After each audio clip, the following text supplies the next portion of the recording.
Everything was ready. The moment God had been waiting for was here at last. God was coming to help his people just as he promised in the beginning. But how would he come? What would he be like? What would he do? Mountains would have bowed down, seas would have roared, trees would have clapped their hands, but the earth held its breath. As silent as snow falling, he came in, and when no one was looking in the darkness, he came.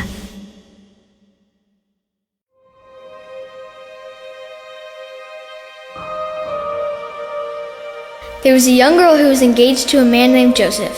Joseph was the great-great-great-great-grandson of King David. One morning, this girl was minding her own business when suddenly a great warrior of light appeared, right there in her bedroom.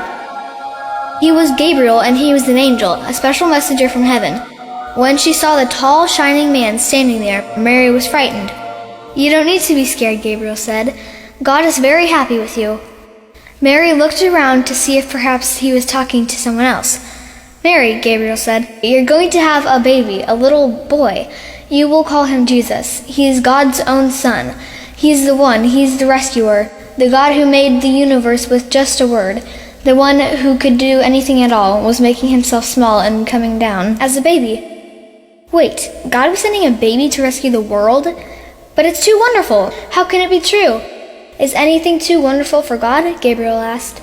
So Mary trusted God more than what her eyes could see, and she believed. "I am God's servant," she said. "Whatever God says, I will do." Sure enough, it was just as the angel had said. 9 months later, Mary was almost ready to have her baby.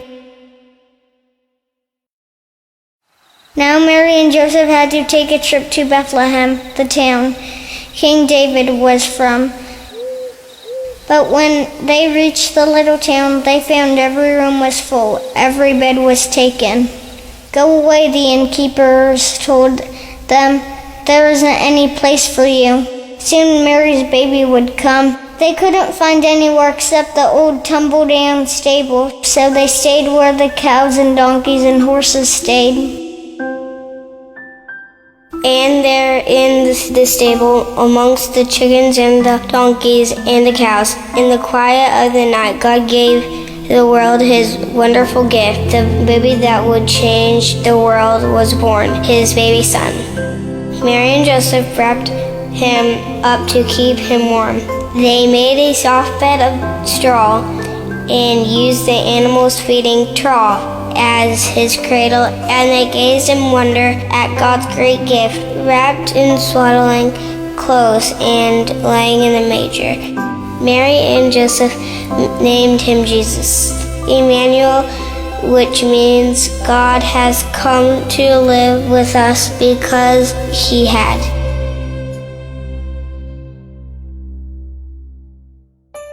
That same night, and amongst the other stars, suddenly a bright new star appeared. Of all the stars in the dark vaulted heavens, this one shone clearer. It blazed in the night and made the other stars look pale beside it. God put it where his baby son was born, to be like a spotlight, shining on him, lighting up the darkness, showing people the way to him. You see, God was like a new daddy. He couldn't keep the good news to himself. He'd been waiting all these long years for this moment, and now he wanted to tell everyone. He'd put a special star in the sky to show where his boy was, and now he was going to send a big choir of angels to sing his happy song to the world. "He's here! He's come! Go and see him, my little boy." Now where would you send your splendid choir? To a big concert hall maybe? Or a palace perhaps? God sent his to a little hillside outside a little town in the middle of the night.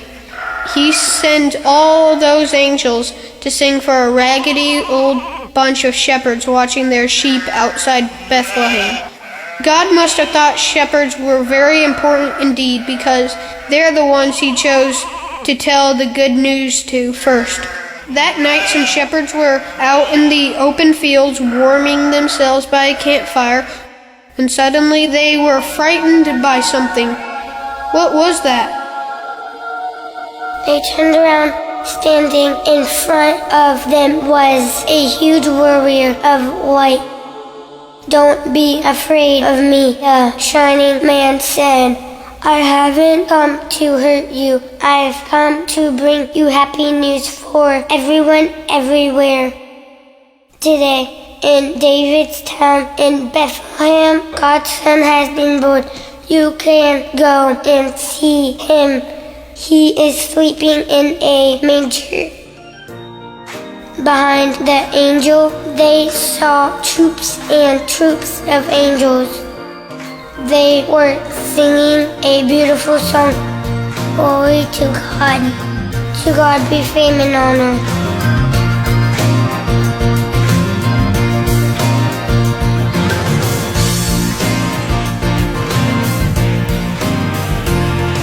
And as quickly as they appeared, the angels left.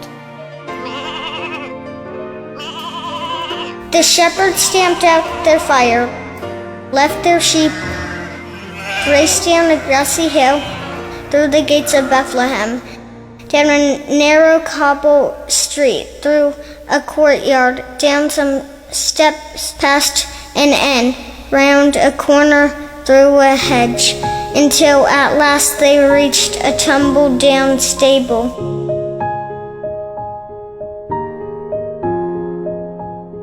They caught their breath, then quietly they tiptoed inside. They knelt on the dirt floor. They had heard about this promised child, and now he was here, Heaven's Son, the maker of the stars, a baby sleeping in his mother's arms. The baby would be like a bright star shining in the sky, a light to light up the whole world, chasing away darkness, helping people to see. And the darker the night got, the brighter the star would shine.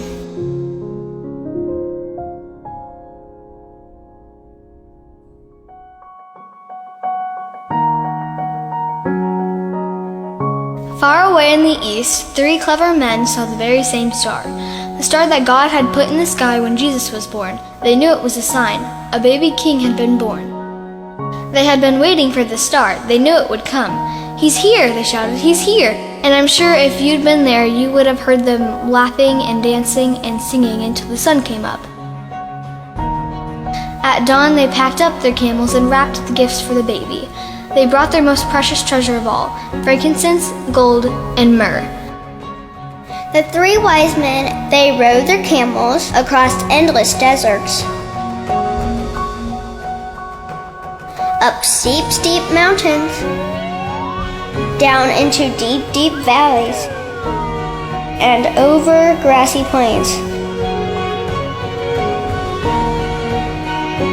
Night and day, day and night, for hours that turned into days, that turned into weeks, that turned into months and months, until at last they reached Jerusalem. Sure enough, in that little house, there, sitting on his mother's knee, they found him, the baby king. The 3 men knelt before the little king. They took off their rich royal turbans.